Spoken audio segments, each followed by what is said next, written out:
A días de un feriado nacional en China, el PSC levanta las restricciones de viaje y se espera que alrededor de 550 millones de personas viajen por todo el país. Sin embargo, la amenaza del virus aún no se termina. En espera de una segunda ola pandémica en China para este invierno, existe la preocupación de que una mayoría de casos sean asintomáticos, lo que traería grandes problemas para frenar los contagios. Y Alemania viene siendo criticada por su postura relativamente blanda sobre las agresiones de Beijing. Hoy veremos si la dependencia de la industria automovilística alemana hacia el mercado chino tiene algo que ver con esto. Bienvenidos a China en Foco, soy Julián Bertone. Empecemos por la situación del virus del PSC en China. La Comisión Nacional de Salud del régimen chino anunció el martes que el país no registró ningún caso nuevo de infección en los últimos 44 días. Agregó que tampoco hubo casos sospechosos. La comisión afirma que todos los nuevos casos provienen de otros países. Y en concordancia con el supuesto éxito de China en el control del virus, Beijing dice que ya no ve la necesidad de una prohibición de viajar. Esto ocurre en preparación para el feriado nacional del país, que comenzará a finales de esta semana. El Día Nacional conmemora el ascenso al poder del Partido Comunista Chino o PSC en 1949. El Instituto de Investigación de Turismo de China estima que 550 millones de personas viajarán por todo el país durante el feriado de una semana para hacer turismo y visitar a familiares. Según el Grupo Nacional de Ferrocarriles de China, se espera que los trenes transporten a más de 100 millones de pasajeros en un plazo de 11 días. El exvirólogo del Instituto de Investigación del Ejército de Estados Unidos, el Dr. Sean Lin, afirma que China no es lo suficientemente segura como para permitir esa cantidad de viajes masivos. Por su parte, ciudadanos de todo el país nos contaron que los casos del virus locales nunca se detuvieron, a pesar de los informes oficiales.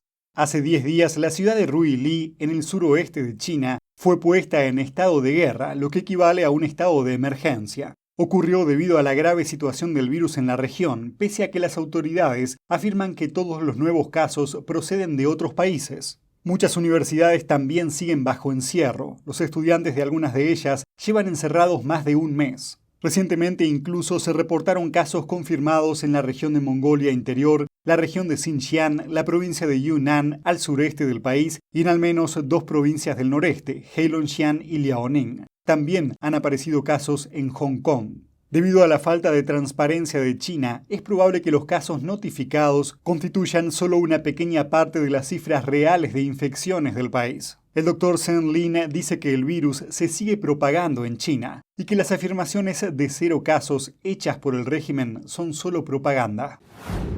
La semana pasada informamos que según una viróloga china habrá una segunda ola del virus del PSC en China este invierno.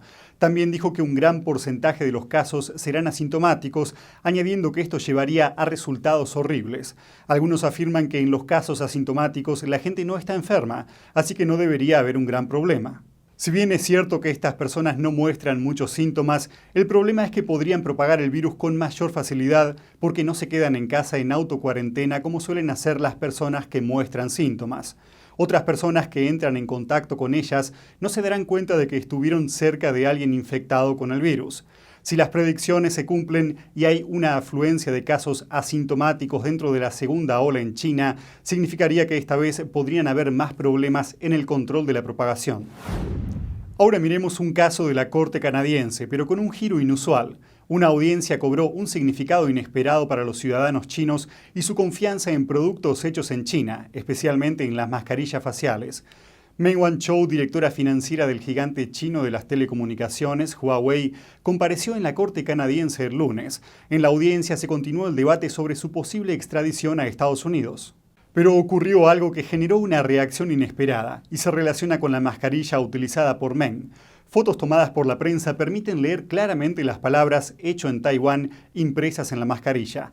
Los barbijos hechos en China son objeto de críticas por no pasar los controles de calidad, especialmente en los países que los compran, mientras que las mascarillas hechas en Taiwán fueron elogiadas por su alta calidad. Meng fue arrestada en Canadá hace 2 años. Estados Unidos la acusó de fraude bancario y de violar las sanciones estadounidenses contra Irán y pidió al gobierno de Canadá que la extraditara. Documentos de la corte canadiense revelaron que cuando Meng fue arrestada, tenía en su poder múltiples productos de Apple, incluyendo un iPhone, una MacBook y un iPad. Sin embargo, tenía solo un celular de Huawei. El CEO de Huawei y también padre de Meng, Ren Changfei, fue expuesto de igual forma por usar productos de Apple en lugar de los propios. Un internauta comentó en Twitter que el trabajo de ellos es estar en contra de Estados Unidos. Sin embargo, se mudan a Norteamérica para vivir cómodamente, consiguen un pasaporte de Hong Kong como póliza de seguro y usan mascarillas hechas en Taiwán para salvar sus propias vidas. La ambición militar de China podría estar enfrentando un golpe devastador. La Casa Blanca presuntamente sancionó al mayor fabricante de chips de China, alegando sus vínculos con el ejército del PSC. Estados Unidos supuestamente sancionó al mayor fabricante de chips de China, SMIC. Múltiples informes de la prensa dicen que el Departamento de Comercio pidió a las compañías de chips estadounidenses que soliciten licencias antes de exportar ciertas tecnologías a SMIC. Nuestro experto en asuntos de China, Tan Xingyuan, dice que si la administración sigue adelante con la sanción, será mucho más difícil para el ejército chino conseguir las tecnologías necesarias para competir con Estados Unidos. Añadió que la sanción podría cortar el acceso del ejército chino a una de las tecnologías más críticas, semiconductores o chips. Los chips son el motor de una gran variedad de aplicaciones militares, desde misiles hasta cohetes, y una mejora en la capacidad de fabricación de los mismos en China da a los militares una ventaja para la guerra. Eso según el conocido economista chino Chen Xiaonong.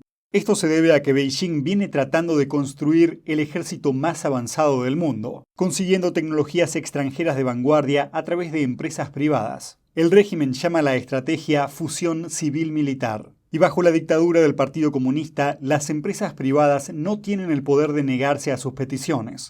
SMIC es uno de los fabricantes de chips más avanzados del país, pero depende en gran medida de tecnologías estadounidenses para fabricar sus microchips.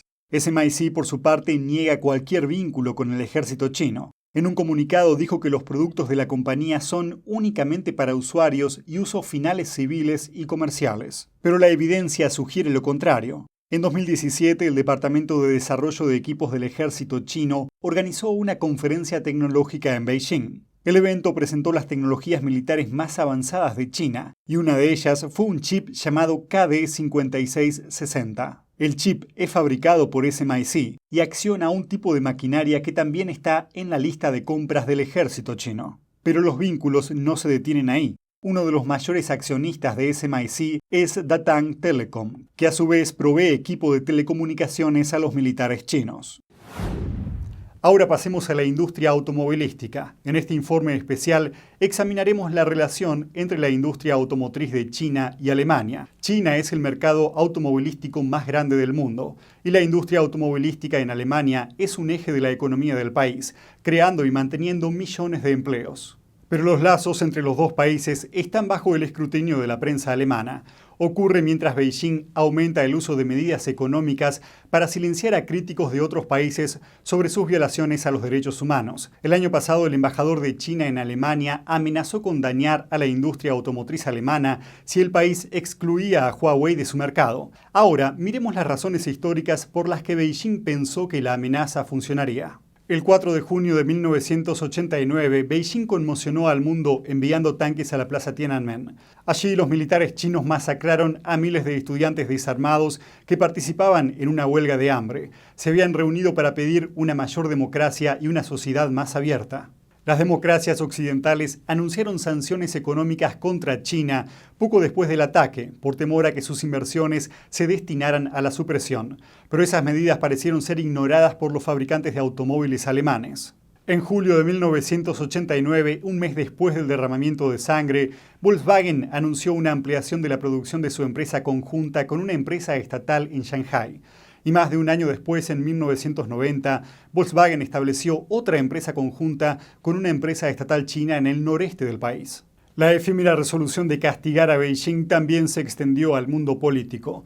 El reportero alemán Andreas Lorenz estuvo en Beijing durante la masacre de la plaza Tiananmen y más tarde relató en un artículo: los periodistas observamos con horror cómo los gobiernos extranjeros, incluyendo el alemán, buscaban normalizar las relaciones con los líderes chinos poco después del 4 de junio.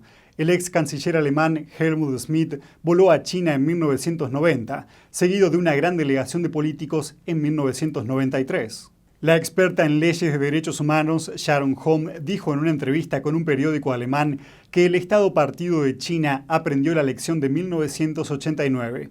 Puede salirse con la suya en los asesinatos. 10 años después, otra gran crisis humanitaria golpeó a China continental.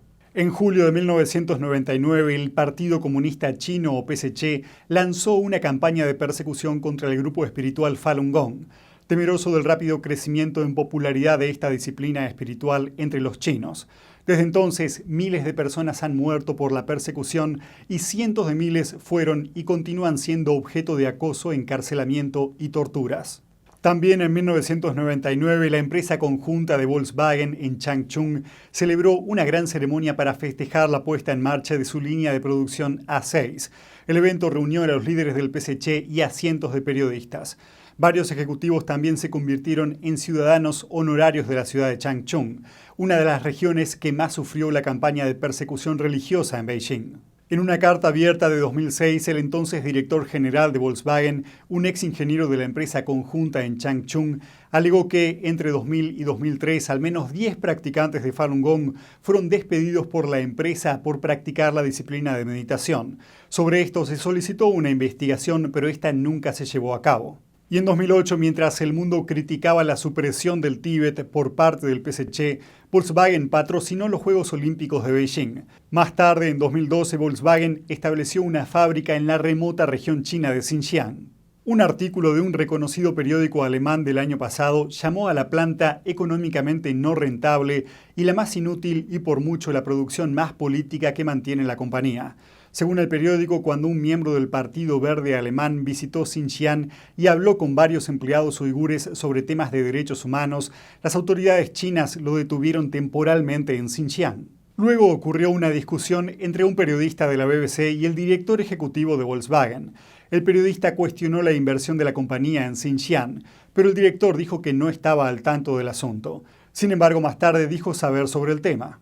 Y finalmente este año la industria automovilística alemana sigue sufriendo en medio de la pandemia, soportando pérdidas de producción en su cadena de suministro que está principalmente en China, así como también pérdidas en la venta de automóviles debido a la fuerte caída en la demanda en China, su mercado más grande. Pero aún así, en una entrevista con la prensa estatal china en mayo de este año, un experto de la industria que fue apodado el padrino de la industria automovilística alemana se opuso a retirar las cadenas de suministro de China. Declaró que desacoplarse de China es elegir el fracaso y el mayor error que los fabricantes de automóviles podrían cometer. A continuación presentamos un segmento especial diseñado para arrojar luz sobre términos y fenómenos de China que son poco conocidos en Occidente.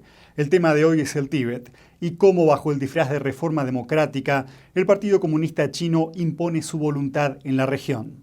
El Dalai Lama, el líder espiritual de los tibetanos, vive en el exilio desde hace más de medio siglo. Actualmente los tibetanos pueden ser enjuiciados simplemente por compartir una foto suya en las redes sociales. Beijing anunció formalmente la prohibición en 1996, publicando un anuncio en el periódico Tibet Daily. El Partido Comunista Chino, o PSC, declaró que todas las fotos del Dalai Lama, así como otros artefactos religiosos, estaban prohibidos. La región del Tíbet alberga tradiciones culturales muy arraigadas. Antes de que el PSC tomara el poder, generaciones de tibetanos disfrutaron de una pacífica forma de vida basada en la religión y de un alto grado de autonomía. Según su sistema de creencias, el Dalai Lama es la encarnación de Buda o Dios. Forzar a un budista tibetano a denunciar al Dalai Lama equivaldría a obligar a un cristiano devoto a condenar a Jesucristo. Sin embargo, esto es solo una de las muchas formas en que Beijing reprime la cultura tradicional. En 1950, un año después de que el Partido Comunista tomara el control de China, en 1949, el ejército chino llamado Ejército Popular de Liberación, o EPL, comenzó a atacar al Tíbet. Con el objetivo de apoderarse de la región, el EPL derrotó fácilmente al mal equipado ejército tibetano. Un año después de eso, en 1951, los tibetanos fueron obligados a firmar un acuerdo de 17 puntos. En él, el partido prometió respetar la autonomía del Tíbet. Pero a medida que el poder militar chino crecía en la región, los tibetanos encontraron cada vez más difícil mantener su forma de vida. Poco después, los tibetanos fundaron la Conferencia del Pueblo Tibetano, o CPT, con la esperanza de hacer oír su voz. Un grupo también buscó el diálogo con el EPL e instó a Beijing a respetar su acuerdo sobre la autonomía tibetana. Poco después, Beijing amenazó al Dalai Lama y al pueblo tibetano con consecuencias extremadamente negativas si el grupo no se disolvía. El CPT se disolvió más tarde por la presión. Sus líderes fueron encarcelados y algunos de ellos murieron en prisión. Beijing continuó avanzando con su dominación intrusiva y su llamada reforma democrática a lo largo del Tíbet. La construcción de 2 grandes carreteras a través de la región lo ayudaron a su misión. Estas se usaron para transportar suministros directamente al Ejército Popular de Liberación asentado en la zona, y la resistencia tibetana se vio empujada hasta el punto de romperse. La llamada reforma del PSC dividió a los tibetanos en clases sociales y animó a los pobres a odiar y a robar a los ricos. Un funcionario del partido explicó en una ocasión que el objetivo del régimen era destruir las relaciones entre las figuras influyentes y las masas de tibetanos. El resentimiento hacia el régimen del PSC se hizo cada vez más fuerte con el paso del tiempo. A medida que la situación empeoraba y más tibetanos resistían, el EPL comenzó a enviar tropas regularmente a masacrar a los que llamaban bandidos rebeldes. El 29 de marzo de 1956, el EPL dirigió sus bombarderos al templo Litang, uno de los más grandes del Tíbet, y lo destruyó por completo. Más de 2.000 tibetanos murieron en el ataque. 2 años más tarde, en mayo de 1958, unos 7.500 tibetanos en camino de huida llegaron a una zona junto al río Amarillo, esperando encontrar una vida pacífica al otro lado del agua. Lo que no sabían es que los esperaba una cruel matanza. Un funcionario chino que trabajaba en el Tíbet presenció la masacre y la registró en su libro Guerra Civil Perdida. Escribió: "No pudimos distinguir a los bandidos rebeldes armados de las personas comunes, quienes llevaban armas, los que agitaban cuentas y banderas budistas, quienes conducían vacas y caballos y mujeres con bebés, estaban todos mezclados. Se dirigieron desesperadamente hacia la orilla del río Amarillo, pero fueron recibidos por las ametralladoras de las tropas. Pronto los cuerpos comenzaron a flotar río abajo con flujos de sangre disolviéndose en el agua". Otro trágico enfrentamiento tuvo lugar cerca de un arroyo de montaña en la provincia de Qinghai, una importante provincia de la meseta tibetana. Li Xianling, un erudito independiente especializado en historia tibetana, estima que el Ejército Popular de Liberación envió bombarderos y alrededor de 9.000 soldados para masacrar a los tibetanos. Después del ataque, las tropas ni siquiera se molestaron en limpiar el campo de batalla y dejaron allí los cadáveres para que se pudrieran.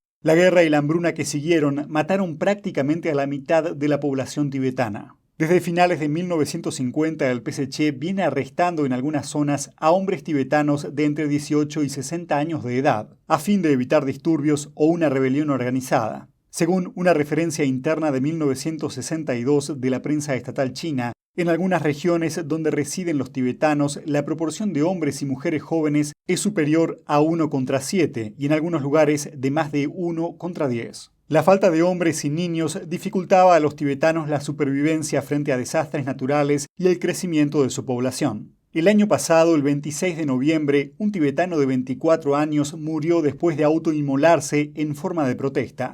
Se trata de la inmolación número 155 de un tibetano. El gobierno tibetano, por su parte, dice desde el exilio que 1.2 millones de tibetanos murieron de hambre, violencia u otras causas no naturales desde que el Partido Comunista tomó el poder. Asimismo, más de 6.000 monasterios budistas tibetanos fueron destruidos. Y eso es todo por hoy. Gracias por acompañarnos en China en Foco de NTD. Estamos aquí para brindarles las últimas noticias de forma honesta e imparcial. No olviden poner me gusta y suscribirse a nuestro canal para más actualizaciones. Nos vemos mañana.